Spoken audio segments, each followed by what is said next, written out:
Bom dia, sejam todos muito bem-vindos. Sou Guilherme Cavalieri, presidente da BRH São Paulo, superintendente de recursos humanos do AC Camargo Cancer Center. Em nome da BRH São Paulo, eu agradeço a participação de todos vocês nesse webinar, que vai nos mostrar por que nós não podemos desperdiçar a crise. Esse encontro virtual faz parte de uma série elaborada pela BRH São Paulo para trazer informação de qualidade e serviço aos nossos convidados sobre os diversos temas que tem nos impactado em relação à pandemia do Covid-19. Quero agradecer aos nossos associados, tanto as pessoas físicas quanto jurídicas, que têm se mantido fiéis à BRH. Ao mesmo tempo, os nossos patrocinadores de gestão, que garantem a sustentabilidade da nossa associação. Quero agradecer aqui ao AC Camargo Cancer Center, Consiga Mais, Laureate, Lee Hatch Harrison, McDonald's, MetLife, ProPay e Santander. Obrigado a vocês pela confiança na nossa BRH São Paulo. Nosso convidado dessa manhã tem longa história com a BRH. Ele ajudou no reposicionamento da marca da BRH, que naquele momento chamava-se a BRH Brasil, a BRH Nacional, e passou a se chamar a BRH Brasil. Depois ele pode comentar um pouquinho também sobre essa experiência de alguns anos atrás. Quero dar as boas-vindas ao Ricardo Guimarães. Obrigado pela presença, viu, Ricardo? O Ricardo é presidente da Timos e presidente fundador da Timos desde 1998. E a Timos é uma consultoria estratégica que aborda cultura, negócios e marca corporativa de maneira integrada para as empresas darem respostas consistentes ao cenário de incerteza impactado pela transformação digital. O Ricardo tem apoiado cases consistentes no mercado, tais como Vivo, RD Raia Drogasil, Unimed, Moura, Natura, que é um case study na London Business School, e Banco Real, que é um case study na Harvard University. Ricardo é coautor de livros de gestão integrada dos ativos intangíveis e liderança baseada em valores, caminhos para ação em cenários complexos e imprevisíveis. É colunista fixo da revista Trip, desde 1998. Ricardo, mais uma vez por sua presença e por dedicar seu tempo e toda a sua competência nessa nossa webinar da BRH São Paulo. A gente vai ter, pessoal, uma dinâmica um pouquinho diferente nessa webinar. Eu estou aqui junto com outros 3 diretores da BRH São Paulo, e antes de passar a palavra ao Ricardo, eu gostaria de fazer uma introdução e apresentar a Janine Goulart, que é diretora de Inovação e Transformação Digital aqui da BRH São Paulo e sócia da KPMG Brasil. Ela será a moderadora da rodada de perguntas. Ô, Ricardo, você tem feito os vídeos fantásticos, né, exatamente com esse tema, não desperdice a crise. A sua última edição, que você soltou ontem, né, recebeu ontem, chama-se O Novo Normal é Empresa Sistema Vivo. O que motivou você a fazer esses vídeos, ô, Ricardo, e por que é tão importante não desperdiçar a crise? Eu queria te pedir para, nessa sua intervenção inicial, você também abordar um pouco, fazer uma análise de como é que você está vendo os impactos da crise para as pessoas e para as organizações. Ricardo e colegas da BRH e todos os convidados aqui presentes, mais uma vez, muito obrigado. Ricardo, a palavra é sua. Obrigado, Guilherme. Eu fiquei muito feliz quando vocês me convidaram para estar com vocês e falar com o pessoal responsável pelas pessoas nas empresas, porque eu acho que vocês são, talvez, a classe profissional mais demandada no momento atual. E eu falo do momento atual, não só do momento da crise, mas eu falo do momento atual como fase de evolução da sociedade, saindo da sociedade industrial para a sociedade do conhecimento. Eu acho que o grande impacto que essa mudança está tendo, isso tem a ver com tecnologia, tem a ver com quantidade de gente no mundo, quer dizer, as dinâmicas sociais estão mudando. Elas não estão mais tanto no plano da produção, que isso está sendo resolvido pela tecnologia, pela inteligência artificial, e os desafios estão sendo muito mais em como usar isso. E a gente tem uma população que foi educada para seguir manual, para seguir hierarquia. Então, trazer essas pessoas para um outro patamar de ser humano, e não ser mais peça de engrenagem, mas ser uma pessoa com consciência crítica, capaz de definir, fazer escolhas, né, com relação ao bem-estar das pessoas, com relação à saúde mental das pessoas, eu acho que, para mim, é um privilégio poder estar com vocês, eu estou sempre disponível para estar com vocês, porque eu acho que vocês têm um desafio muito grande, eu acho que é um desafio épico mesmo. E eu já estou falando, né, quando eu falo da importância dessa nossa conversa, eu já estou falando do que está acontecendo com esse cenário e por que eu estou fazendo essa série Não Desperdice a Crise. E aí eu quero aproveitar já logo de cara, fazer um agradecimento e um reconhecimento à Suzana Maria de Souza, que é colega de vocês aí de diretoria e que é vice-presidente de Gente e Cultura na RD, Raia Drogasil, que foi ela responsável pela série. Eu já estava impactado, já estava de home office, um dia me liga a Suzana e fala assim, Ricardo, o que está acontecendo? Nós temos que falar alguma coisa, pensa em fazer alguma coisa, não podemos ficar parado e tal. E eu falei, claro, vamos fazer alguma coisa e tal, e passou. Mas aquilo calou fundo em mim, eu falei assim, meu Deus do céu, o que eu posso fazer? E posso fazer com os recursos que eu tenho aqui em casa, né? Eu falei assim, não, eu acho que eu posso fazer um vídeo, sim, dizendo o que eu acho. Aí eu comecei a pensar na ideia do vídeo e o conceito Não Desperdice a Crise tem tudo a ver com o custo que a gente está tendo com essa crise, ele não pode ser desperdiçado. A gente tem que aprender o máximo que for possível para valer a pena não, para que não se desperdice o custo de vidas, de sofrimento, né, de restrição que a gente está tendo. Então, daí a minha animação. Eu, então, queria dizer um muito obrigado à Suzana e a importância da gente ter pessoas ligadas e que não se conformam por perto da gente para manter a gente esperto no lance, né? Então, parabéns a vocês. Muito obrigado, Suzana, querida, madrinha da Não Desperdice a Crise. O que acontece com a crise? A crise, eu gostei muito do jeito que a Roberta Barbosa colocou, a crise faz uma caricatura daquilo que a gente estava vivendo já. A crise acentua, joga luz aos desafios que a gente já tinha e às fragilidades que a gente tinha. Então, eu quero falar especificamente, depois a gente troca ideia com as perguntas, sobre o grande desafio que eu vejo que o RH tem. O RH, na minha opinião, é onde tem as pessoas com maior sensibilidade e que têm valores e que são pessoas idealistas. Por isso, vão para essa área de pessoas. No entanto, quando entra na organização, e a organização é estruturada, gerenciada como máquina, você tem as pessoas como peças de engrenagem. E aí essas pessoas, RHs, que vão trabalhar nessa área, começam a viver um conflito que eu considero assim, o mais difícil de ser administrado, entre você ser responsável pelo recurso, que tem uma objetividade, que tem uma frieza muito grande, e o humano. Então, o recurso e o humano estão em conflito em muitos momentos. Viver essa tensão entre o recurso e o humano é talvez o maior desafio das pessoas responsáveis pelas pessoas, pelos recursos humanos numa organização. O que aconteceu, na minha opinião, na evolução da gestão de pessoas? A pressão por trazer soluções para esse conflito fez com que, muitas vezes, a cultura de gestão de pessoas adotasse, idealmente, um comportamento. Por exemplo, colaborador. Colaborador é um conceito muito profundo. No entanto, o nome colaborador foi adotado pelas empresas, embora elas ainda tivessem funcionários. Quer dizer, houve uma estética para a qual não houve uma correspondência da ética. O mesmo nome da área, né, de recursos humanos começou a ser pessoas, gente. Essa é a intenção, mas ainda não é a realidade. A realidade é que ainda estamos atrasados na gestão de pessoas e de gente. Ainda estamos atrasados no contrato de colaboração. Então, começa a surgir um vácuo entre o discurso e a prática. Então, começa a fragilizar o discurso. Começa a não ter a eficiência da palavra.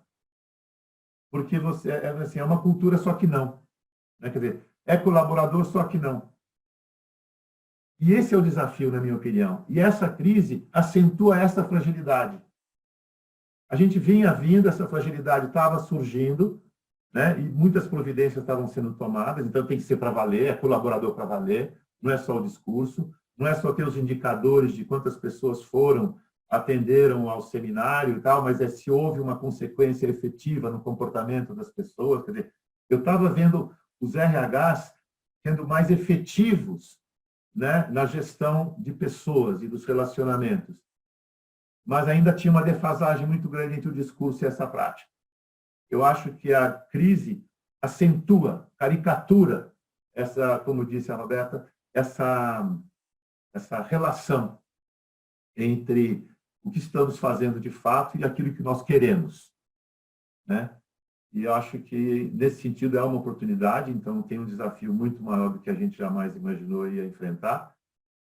Eu acho que o home office evidencia questões de ativos intangíveis de importância estratégica, né, como conhecimento, relacionamento, que eu gosto muito de falar dos ativos intangíveis, que é o que faz com que pessoas sejam valorizadas estrategicamente numa organização, né? Porque não é a pessoa em si, mas é o significado dela para o negócio. O significado da pessoa é o conhecimento que ela traz, é o relacionamento que ela cultiva, é o fluxo saudável de informação que ela proporciona para a organização, para ela se atualizar num cenário que muda. Então, esse significado das pessoas é que faz com que a gente tenha uma gestão mais estratégica para as pessoas. O home office, ele tira debaixo do olho do dono, se eu for pegar uma cultura bem antiga, né? Quando aqueles filmes antigos onde você põe as pessoas todas trabalhando e o chefe olhando nas costas deles, né? Porque as pessoas não podem olhar para o chefe.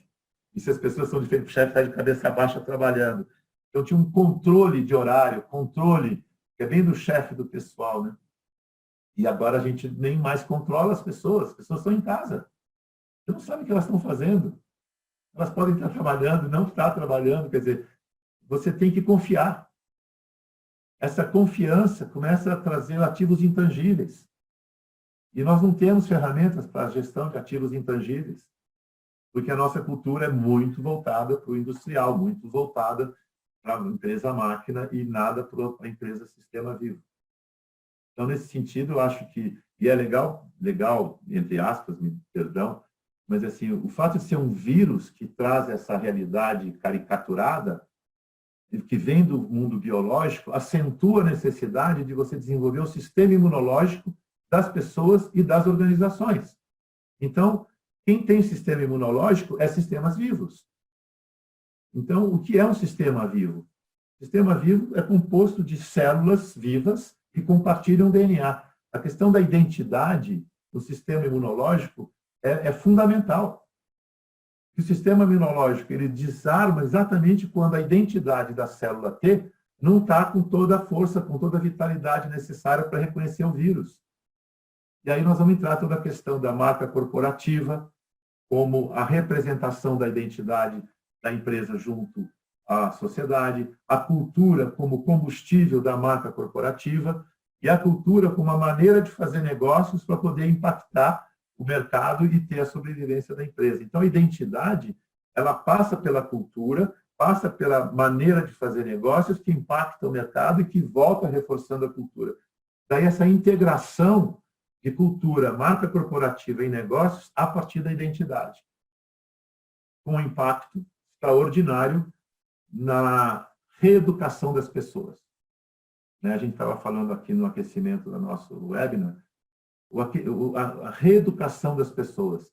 As crianças de hoje já estão sendo educadas a partir delas, com a sua individualidade. Não é mais o método e o professor que define a educação. É a individualidade da criança. Por quê? Para que ela venha com o potencial único dela, com uma contribuição e uma realização pessoal do seu potencial. Pessoas que a gente tem nas empresas, a maioria delas foram educadas para seguir um manual, atender às expectativas dos superiores, ser obediente, ser competente. A empresa, por sua vez, também foi educada a obedecer o mercado, perguntar o que o cliente quer, o que o consumidor quer. Essa ausência de opinião pessoal, de perspectiva pessoal, faz com que a pessoa não tenha consciência crítica, ela não tenha capacidade de definir o que ela quer e o que ela faz com ela mesma. E você começa a ter, então, empresas que estão sendo demandadas para ter uma identidade, uma individualidade, mas as pessoas estão com as consciências anestesiadas. E aí você começa a ter um desafio muito grande de trazer essa luz para reeducar os adultos. Talvez ontem eu estava numa live e estava me perguntando como reeducar os adultos. Eu não tenho uma resposta, tenho ideias, temos projetos para poder fazer isso, mas se tem uma providência que eu acho que é legal, e com isso eu vou encerrar essa minha introdução, tem uma solução para a gente reeducar os adultos, que é reconhecer que isso é um desafio coletivo. E tem uma maneira da gente sair dessa dificuldade de se autoeducar. Essa autoeducação é ter curiosidade, é ter perguntas, é ter questionamentos, é não aceitar a realidade como ela vem, se vem de cima, se vem de fora, de onde que venha, é ter essa consciência crítica. A única maneira da gente enfrentar isso é juntos. Porque a gente foi contratado porque a gente sabe. E, nesse momento, a gente é valorizado pelo que a gente não sabe. O desafio é a gente saber não saber. Fazer as perguntas certas. Se interessar pela realidade. E é muito vergonhoso, você que foi contratado para saber, porque você sabe, dizer que você não sabe. Então, se a gente combina, gente, vamos não saber juntos. Vamos aprender a não saber juntos. Isso já dá um contrato de segurança para as pessoas, porque no fim do dia é tudo uma questão de segurança, né? Isso já dá uma segurança para as pessoas. Ok, vamos começar a não saber juntos. Vamos aprender a não saber. E fazer as perguntas certas e duvidar das respostas, todas. Porque essa instabilidade significa que nós estamos com as placas tectônicas da cultura sendo movimentadas. E a gente não sabe no que vai resultar. Então, o estado de alerta, de pergunta, de curiosidade é muito importante. Acho que pronto. Eu já dei um panorama daquilo que me aflige e do porquê eu fico tão encantado de estar aqui com vocês conversando. Ricardo, muito obrigada pela excelente introdução, apresentação. Guilherme, obrigada pela oportunidade de estar moderando esse webinar. Confesso que a gente estávamos ávidos por esse encontro virtual aí, quando a gente, olhando não só todos os seus vídeos, né, e essa série Não Desperdice a Crise realmente está sendo espetacular. Eu anotei aqui até algumas frases que estão assim excelentes assim dos seus vídeos, né? Que tá lá a questão de competir e cooperar ao mesmo tempo, né? Considerar a pessoa, o outro, o coletivo. Que a inteligência artificial ela vai humanizar a relação das pessoas com o trabalho. Que a consciência crítica é a base da inovação. Enfim, é um material muito bom, muito relevante, que nos faz pensar fora da caixa, né, Ricardo? Então, com isso, a gente realmente, como o Guilherme comentou, né, a nossa dinâmica hoje é um pouco diferente, né? A gente trouxe alguns diretores aqui da BRH que também estavam ansiosos por debater sobre esse tema, que realmente agrega muito para a gente, para todo mundo. Aqui comigo e com o Guilherme está também a Lia Azevedo. A Lia, ela é diretora de Desenvolvimento e Gestão da BRH São Paulo. E também o Marcelo Pirani, que é diretor de Relações Institucionais da BRH São Paulo. Eu quero lembrar para todos os participantes que estão aqui conosco que depois das perguntas que os diretores da BRH vão fazer, a gente vai passar também a responder as perguntas que forem colocadas pelo chat. As perguntas elas podem ser feitas durante a nossa conversa aqui, que ao final a gente vai tentar respondê-las também, tá bom? Queria passar a palavra agora para o Guilherme. Primeiro, Guilherme, se você puder iniciar com a sua pergunta, eu agradeço. Obrigado, Janine. E, Ricardo, obrigado novamente aí pela sua introdução. Pegando essa análise, essa analogia que você fez da empresa Sistema Vivo, como é que a gente reforça o sistema imunológico da empresa para que ela não doença, né? Essa questão da pandemia, né? Qual é a vacina para a empresa, Ricardo, para a gente ter empresa saudável? Olha, acho que a primeira vacina é você reconhecer que a empresa é um sistema vivo. E ao reconhecer que a empresa é um sistema vivo, você vai reconhecer a existência de uma identidade. E a identidade é a fonte da saúde do sistema imunológico. Eu vou explicar isso, eu vou tomar a liberdade de explicar a Thymus. Thymus é o nome da minha empresa e ela vem da glândula timo. Todos nós temos essa glândula, ela fica aqui, perto do coração. Essa glândula é responsável por receber algumas células normais suas antes de entrarem na corrente sanguínea. Essas células normais, quando passam pela timo, recebem o registro de quem é Guilherme Cavalieri. A partir desse momento, essa célula sabe quem é Guilherme Cavalieri, chama-se célula T. A célula T entra na corrente sanguínea, vai se reproduzir e a função dela é, sabendo quem é Guilherme Cavalieri, vai reconhecer quem não é Guilherme Cavalieri, que é o vírus que veio do ambiente e entrou no seu corpo. A célula T reconhece, olha, esse aqui não é Guilherme Cavalieri. Pega essa informação e passa para o anticorpo. O anticorpo, então, vai conversar com o vírus. Fala, ó, você não é Guilherme Cavalieri. Ou você vira Guilherme Cavalieri ou você cai fora. E aí o vírus responde, não, peraí, eu só sou um mensageiro, eu vim lá de fora para dizer como é que está o mundo lá fora. Ou vocês se adaptam, ou vocês dançam. E aí começa uma negociação entre o seu corpo e o ambiente. Um ambiente para o qual você ainda não estava preparado, porque surgiram novidades, você tinha que se adaptar. O sucesso dessa negociação é a adaptação, é o desenvolvimento de competências que o seu corpo não tinha para lidar com esse ambiente novo. A pré-condição para esse sucesso da negociação é a célula T, que tem a identidade de quem é Guilherme Cavalieri. Se a célula T não sabe quem é Guilherme Cavalieri, ela não vai reconhecer o vírus. E com isso não aciona os anticorpos. E aí não tem negociação. Isso se chama desarmar o sistema imunológico, que é a AIDS. Então, a AIDS é justamente, ela fragiliza quem morre de AIDS. As pessoas morrem da doença que a AIDS facilita que entre no corpo e tome conta da saúde do indivíduo. Então, se você olhar então para a etimologia, etimologia, origem, né? Autoestima, estima, timo. Existe hoje em dia já a terapia da timo, porque as pessoas são tão reprimidas e inibidas na sua identidade, e ao mesmo tempo são tão solicitadas na sua identidade, você tem que voltar a estimular a sua timo. Tem massagem para timo, porque a nossa época justamente ela demanda, seja pela profissão, você tem que estar numa profissão onde você faça muito bem feito com o menor esforço.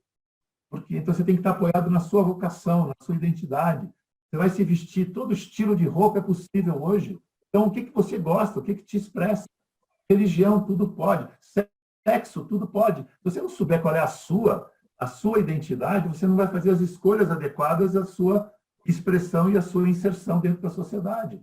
E aí dificulta muito. Então, essa questão da identidade, ela é da época.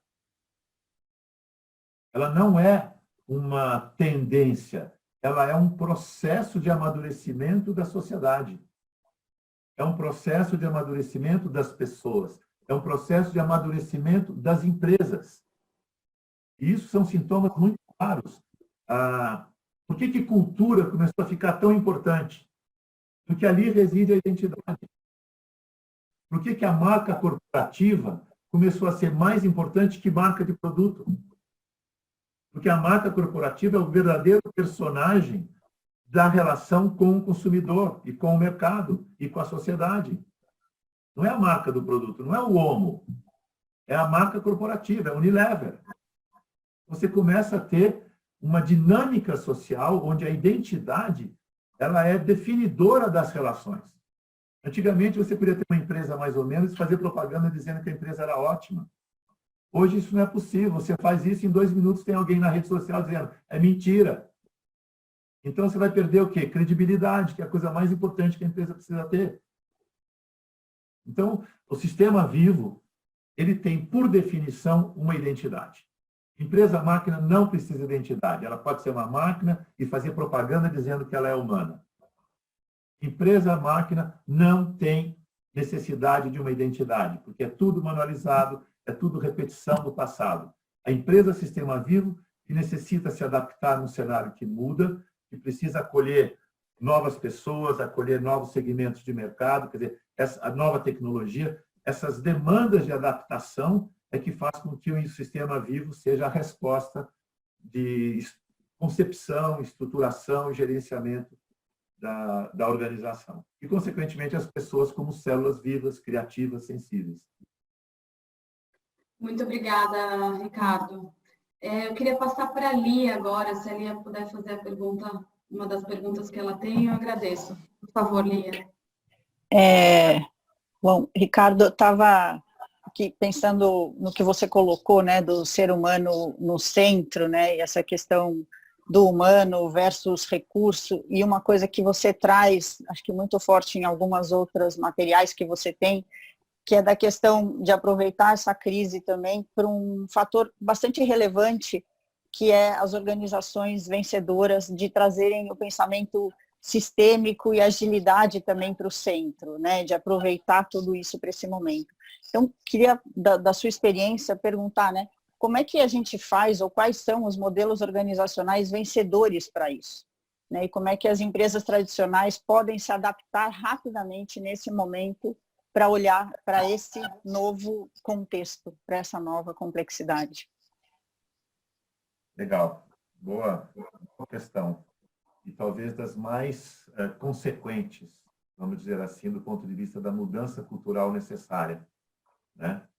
Porque o que aconteceu, do ponto de vista das dinâmicas de mercado, é que um mercado piramidal que permitia comando e controle, né, de algumas organizações, de repente ele começa a ficar horizontal e a produção de soluções, de serviços, começa a ser muito diversificada, com muitas alternativas e com muitas maneiras de reorganizar a cadeia. Então, a gente sai de um modelo cadeia, estou falando agora de cenário, não estou falando das empresas ainda. A gente sai de um modelo de dinâmica de mercado de cadeia linear para uma dinâmica sistêmica, de sistema de criação de valor, não cadeia de valor, mas sistema de criação de valor. Isso já começa a trazer modelos de negócio mais bem-sucedidos do que os tradicionais piramidais autocráticos, como, por exemplo, plataformas. O modelo plataforma, que trabalha mais com ativos de terceiros do que com seus próprios ativos, já começa a inspirar maneiras de você resolver problemas da sociedade muito mais eficientes do que os tradicionais de cadeia, né? Então, a coisa vem da realidade, por isso que eu gosto muito do conceito de evolução. A evolução é uma relação entre o elemento que habita aquele ambiente e o ambiente. E, em geral, o elemento vai se adaptar ao ambiente. O ser humano é o único dos seres vivos que é capaz de imaginar um futuro não imaginado. Por isso que a ideia do imaginal é interessante. Quer dizer, o ser humano consegue fazer algumas rupturas na direção do desejo dele, né? Os animais não fazem, as plantas não fazem. Mas a regra da evolução ela é muito pragmática. Ou você se adapta ou você dança. Então, a eficiência obtida pelos novos modelos de negócios a partir de uma sociedade em rede começa a sucatear empresas que não são tão eficientes. Essas empresas, ou elas se adaptam, isso significa o empresário vê diferente, o gestor vê diferente, os funcionários verem as coisas diferentes, ver a relação deles com o trabalho diferente, para poder habitar essas organizações que habitam esses novos ambientes. Então, acho que a dinâmica, e isso é um recurso muito legal para o pessoal de RH, usar a realidade, quer dizer, sair de uma visão idealista do ser humano, né, para uma visão realista, pragmática. A realidade está empurrando a gente para o humano. Não é mais a gente que está fazendo a realidade ficar mais humana. Não, a realidade está demandando que as empresas sejam mais humanas. Então, se você conseguir trazer evidências de cenário para dentro da empresa, as suas opiniões, as suas ideias vão ter mais contundência junto às pessoas que vão definir o lado recurso. Obrigada, Ricardo.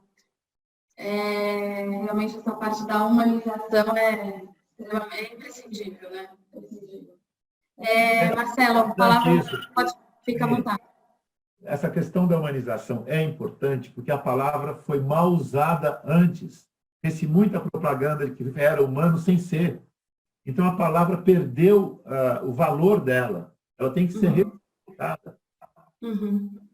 Tem um dos vídeos que eu falo de que o humano foi reconhecido como recurso estratégico por sobrevivência e não por virtude.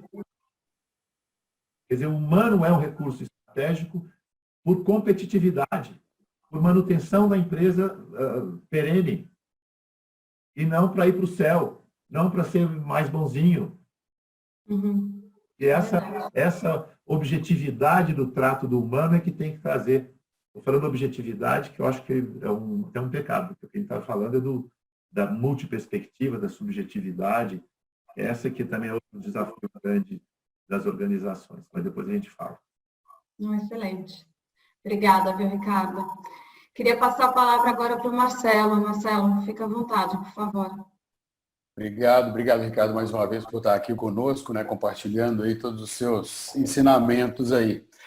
Nas últimas, pegando um pouco daquilo que você falou e daquilo que veio até agora, né, acho que o RH nos últimos anos vem ganhando importância. De repente, essa importância se explode, né, de uma maneira completamente desvairada, né, porque agora todo mundo quer o RH, né? Se já era o cara que pegava no colo, né, e às vezes tinha a tarefa também de tirar do colo, hoje ele tem um papel estratégico.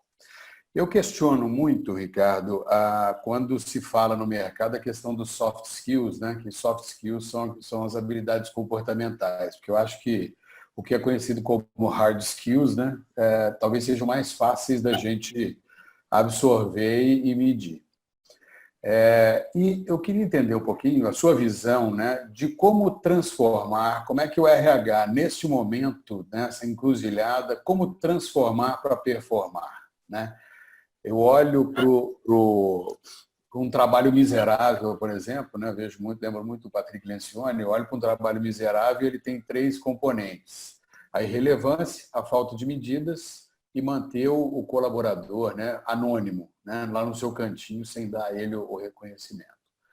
Mas olhando para essa oportunidade que a gente tem com a crise, olhando para os líderes como guardiães, né, das culturas e do propósito da empresa, como como o papel do RH pode auxiliar essa transformação para que a performance se mantenha produtivo, se eleve até com este novo normal?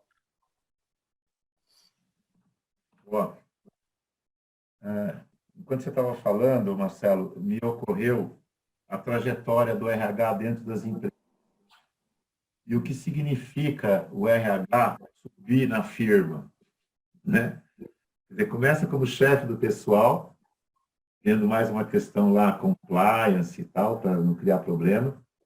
Vira gerente de recursos humanos, né? Se reportando para a administração ou para o financeiro e tal. Depois ele vira diretor de RH. O que está acontecendo com ele? Ele está tendo mais responsabilidade. Mais responsabilidade é entender cada vez mais a dinâmica da complexidade da organização de performar, trazendo o aspecto humano. Que o aspecto humano estava lá embaixo, dentro das relevâncias da organização. Ele sobe na hierarquia porque o aspecto humano vai ficando importante.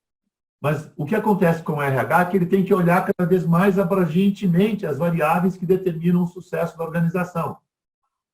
Aí ele vira VP. E provavelmente isso está acontecendo e vai virar CEO. Ele não vai deixar de ser RH. Caso contrário, ele não trará a perspectiva do humano para o negócio, que é o que vai determinar a competitividade da empresa. Então, a grande transformação do RH, na minha opinião, é ele entender cada vez mais de negócios para ele tingir os negócios com a competência dele, que é o humano. Se ele se transformar, deixando de ser humano para poder entender só de negócios, não precisa dele. Qualquer outro serve.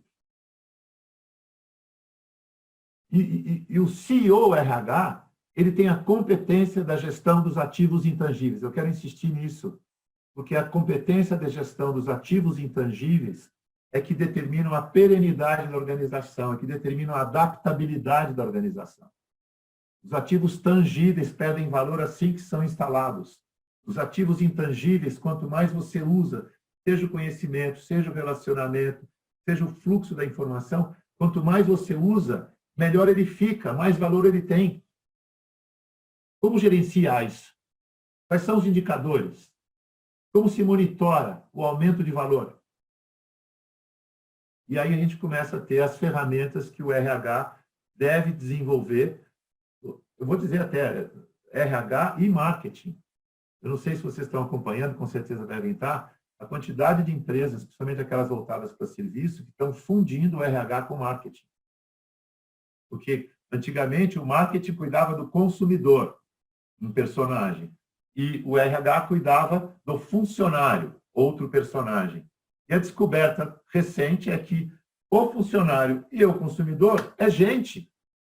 E a competência, então, é conhecer gente, como gerenciar gente e os derivados da relevância de gente. Então, esses novos indicadores, por isso que a nossa abordagem, isso não é venda, mas é assim, é um proselitismo mesmo, assim. Se não integrar cultura com marca corporativa e negócios, você vai continuar com cada um no seu quadrado e com a fragilidade de gestão da identidade. E aí você vai ter AIDS empresarial.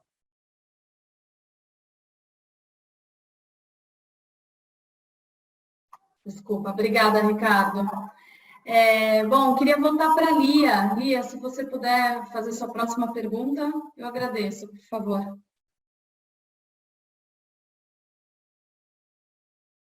Tá no mudo, Lia. Desculpa, gente. Imagina, Era para não ficar muito ruído, porque até estou perto de um lugar que tem uma obra aqui, bem barulhenta. Ricardo, estava aqui pensando em duas coisas que você falou, e acho que eu vou juntar aqui duas perguntas.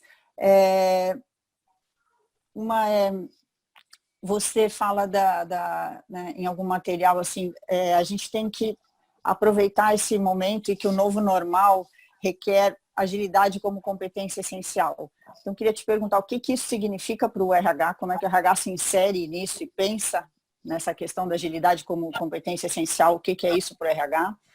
E a outra questão é como recursos humanos a gente pode ajudar também a organização, ou é nosso papel essencial, garantir que esses aprendizados desse momento e desse novo normal sejam realmente incorporados e que a gente não perca esse grande momento de virada e de aprendizado, que isso depois não caia num fluxo, né, e que tudo volte a um estado, né, já era assim, é assim que é, né? Então, como é que a gente faz isso? Legal. Obrigado pela pergunta, porque ela vai endereçar. Eu estou gostando muito da conversa, porque a gente está tocando nos assuntos que realmente vão fazer a diferença. A questão da agilidade, ela expõe, na minha opinião, um dos maiores problemas da competitividade da empresa brasileira. E vocês, como responsáveis aí por RH, sabem do desafio que é o IDP alto no Brasil.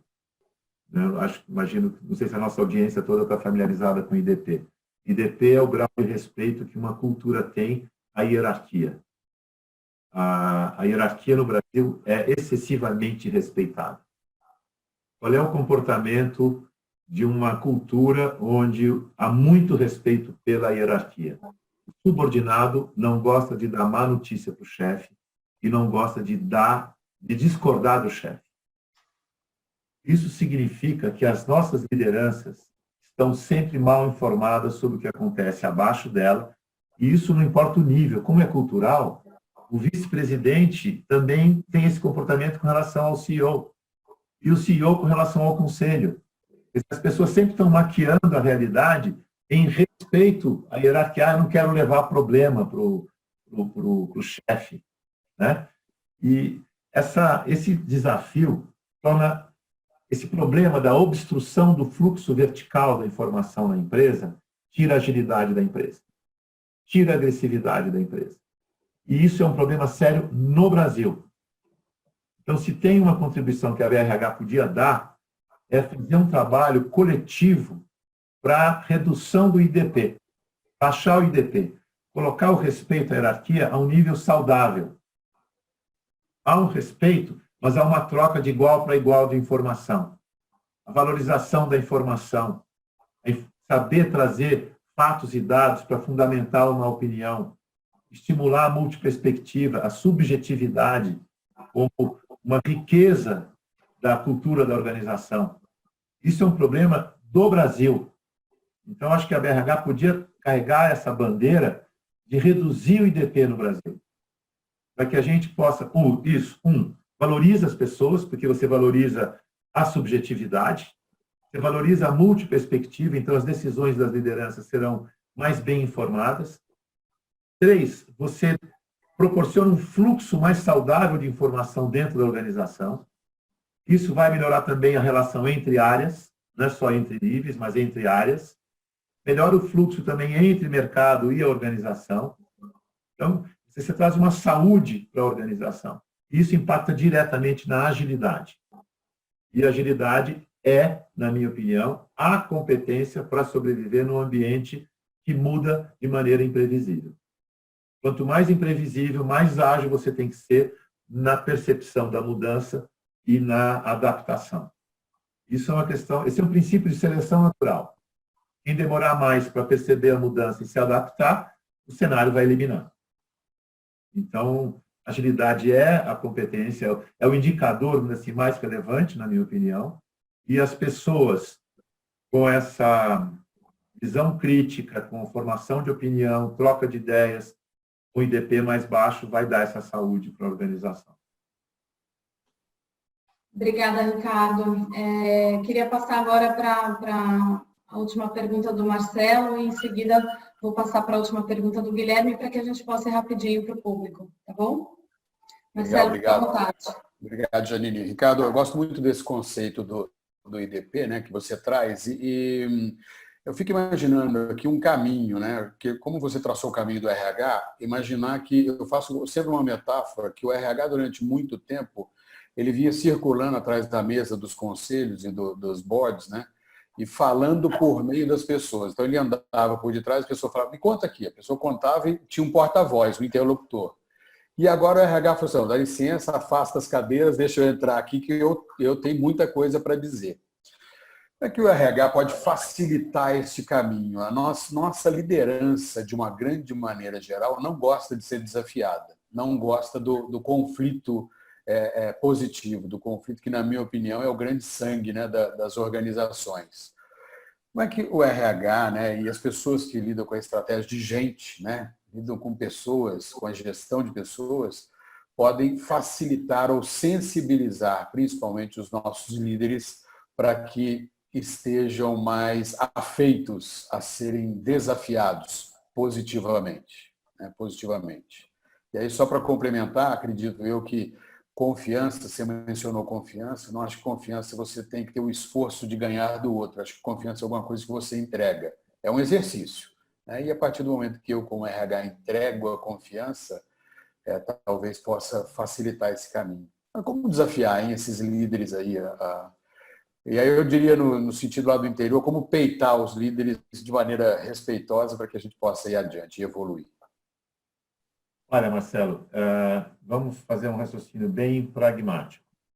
Uma organização, ela precisa sobreviver. Para sobreviver, ela tem que cobrar. Para cobrar, ela tem que colocar a remuneração do capital. Se essa conta não fechar, ela morre. Então, o gestor, o líder, se ele é contratado, se ele é o dono, ele vai ser sensível a essa equação. Então, vamos olhar o que o capital está procurando. Eu acho que se o RH se matricular na transformação que o investimento capitalista está vivendo hoje, nós vamos conseguir argumentos, não é argumentos, é repertório, é ter repertório onde as pessoas se sintam seguras de que nós estamos falando de uma coisa que é relevante para todos. Então, você vê os movimentos de Davos sobre o capitalismo, a carta do CEO da BlackRock, você vê o Reino Unido já está discutindo para colocar como objetivo e indicador da economia a saúde mental e o bem-estar da população. A Nova Zelândia já adotou isso, quer dizer, não é o crescimento econômico. O crescimento econômico é uma consequência. Então, o fator humano, seja dentro da organização, seja na sociedade, seja em qualquer aspecto que for da operação, ele começa a ganhar uma relevância que não tinha para garantir o retorno do investimento. Então, não será, pelo menos na minha opinião, não será pela virtude do humano que a gente vai conseguir trazer um diálogo mais efetivo, mas pela perspectiva do humano como garantia de melhores resultados em função das dinâmicas sociais dadas. Então, é um raciocínio bem pragmático e de enriquecer o debate, colocando num patamar mais maduro, mais avançado do capitalismo. Obrigada, Ricardo. Guilherme, se você puder fazer a sua pergunta para que a gente depois abra para o público, depois da resposta do Ricardo, eu agradeço. Nossa, assim, ficou preocupado, o papo está tão gostoso, faltam 10 minutos para acabar a nossa live. É uma pena, uma pena. Ô, Ricardo, mas só, antes de passar para os convidados, para os participantes, sobre a questão da transformação digital, ela já vinha nesse processo, do ponto de vista organizacional, de reduzir a distância do poder, né? Ao criar os squads, etc., onde as pessoas tinham esse papel. Você acha que esse momento de pandemia atrapalha ou potencializa esse processo de transformação digital e, consequentemente, a redução do IDP? Eu acho que a redução do IDP, eu acho mais profunda, porque a redução do IDP está muito ligada à segurança das pessoas. Acho que tem muito a ver com reeducação mesmo. Eu acho que o digital vem ajudar, mas não é o que vai resolver, na minha opinião. Tem a ver muito com o modelo mental, tem a ver muito com essa coisa do coletivo, reconhecer um problema para ser resolvido coletivamente. Pelo menos nessa geração, como eu entendo. Agora, sem dúvida nenhuma, essa horizontalização e essa distância, esse distanciamento social, contribui, sim, muito para diminuir essa distância e tornar as relações mais francas. Eu acho que a grande palavra é a franqueza, né? É você ser franco, trazer a sua perspectiva, saber que se você não trouxer a sua perspectiva, e é legal a gente falar, a perspectiva não é porque o cara estudou mais, não é isso, a perspectiva daquela pessoa vem da biografia dela, da idade que ela tem, dos lugares que ele frequenta, onde ele vai na balada, sabe, o que ele está brincando, que filhos que ele tem, quer dizer, é a individualidade dele que dá uma perspectiva de valor. Não é o diploma dele. Pelos caminhos que ele vem, pela cadeira que ele senta, os lugares que ele frequenta, é isso que dá a perspectiva proprietária do indivíduo, do sujeito, do subjetivo. Numa sociedade que muda desse jeito, a multiperspectiva é que te põe mais próximo da realidade, porque não tem uma pessoa que sabe como é que é. E aqui é uma perspectiva só. Quando no mundo, beleza, pergunta para o chefe como é que é o mundo. Ele falava, o mundo é cor-de-rosa. Falou, ok, o mundo é cor-de-rosa. E veste a empresa. Obrigada, Ricardo. Eu vou colocar aqui, a gente tem algumas perguntas dos participantes. Infelizmente, a gente não vai ter tempo suficiente para responder todas, que a gente tem várias perguntas, mas eu queria colocar aqui uma das participantes, o nome dela é Cida Reid, ela colocou como engajar funcionários diante da possibilidade de demissões, caso este isolamento ainda se estenda por mais 3 ou 4 meses. Se você puder falar um pouquinho sobre isso, eu agradeço. A resposta vai depender da empresa, né? Eu posso falar assim, como que a gente lida, como é que a gente orienta o vínculo que você tem com o funcionário. Isso não precisa da crise para ter esse problema. Porque, vamos dizer assim, na medida que o mundo muda e você toda hora tem que contratar gente, demitir gente, contratar gente, demitir gente, quer dizer, e essas pessoas que você contrata e demite e depois recontrata, são pessoas que, de alguma forma, não foi demitido por uma razão grave, mas são pessoas que são ativos. Eles têm conhecimento, dominam a cultura da empresa, eles são de valor para você, independente se eles estão trabalhando ou não na empresa. Isso é muito interessante, quer dizer, você tem um contrato de trabalho, mas tem um vínculo. A gestão do vínculo é tão importante quanto a gestão do contrato.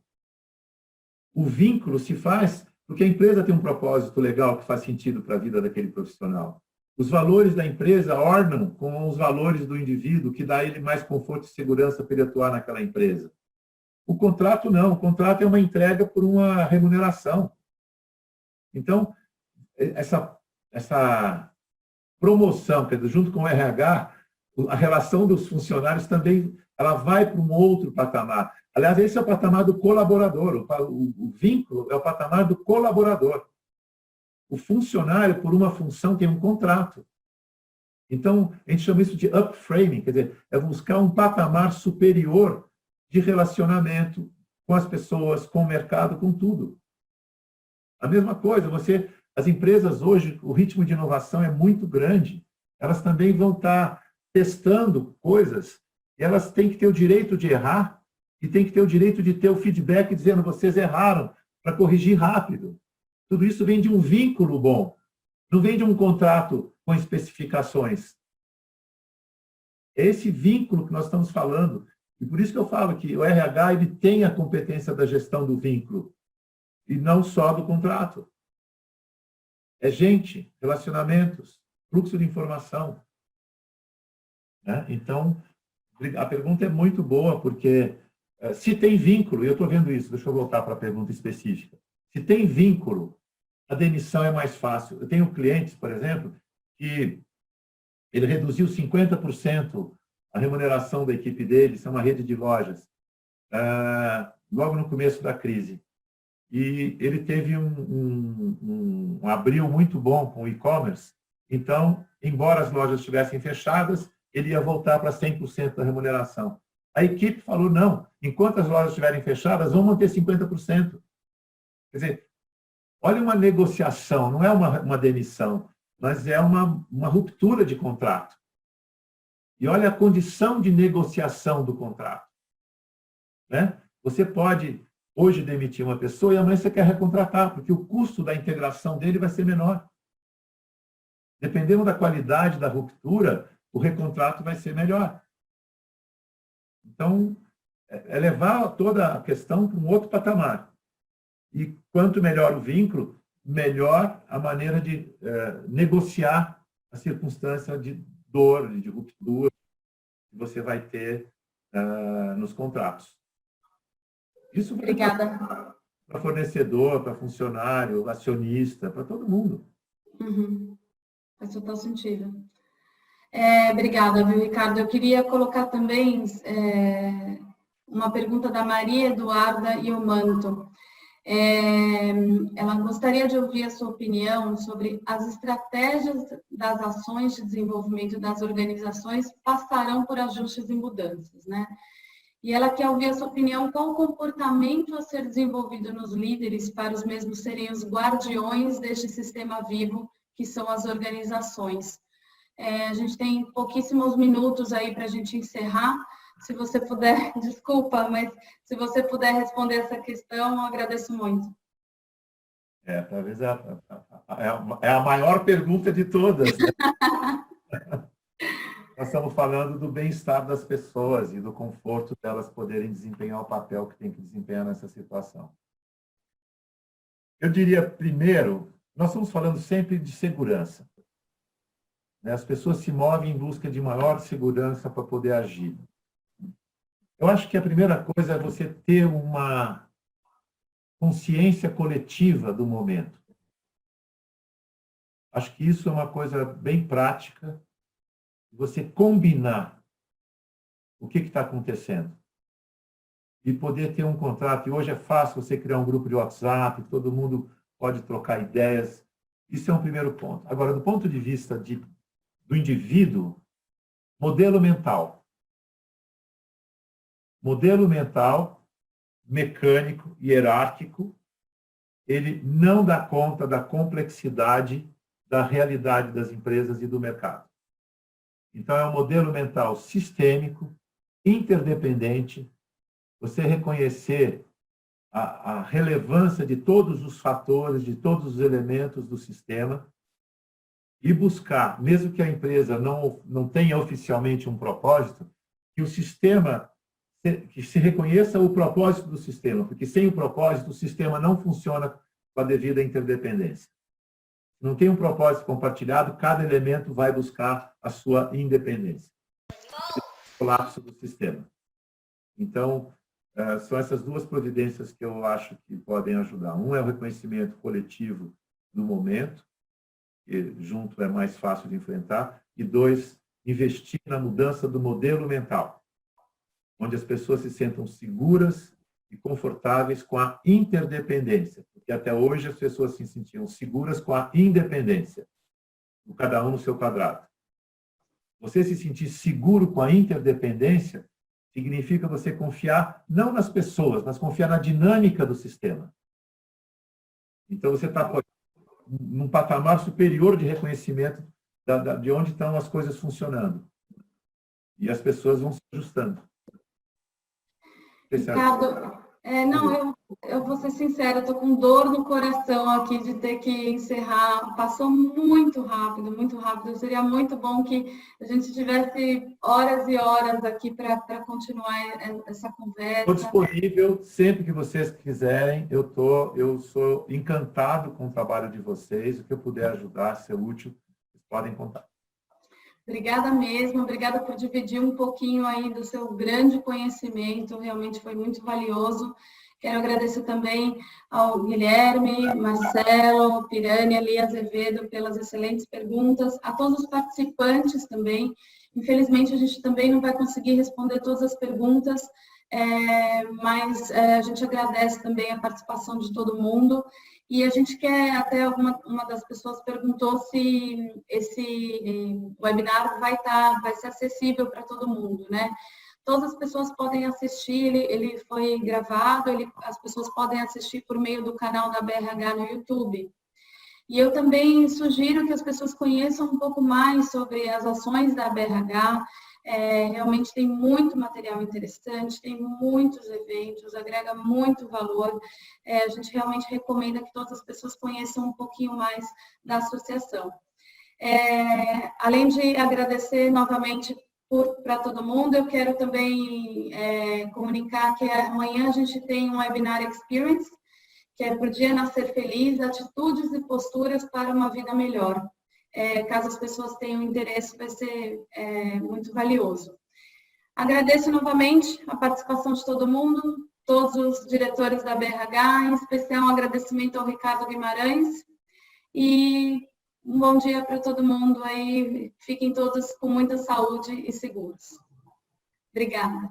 Obrigado, Gil. Obrigado, Ricardo. Marcelo. Tchau, bom dia. Obrigado, pessoal. Obrigado a todos. Tchau.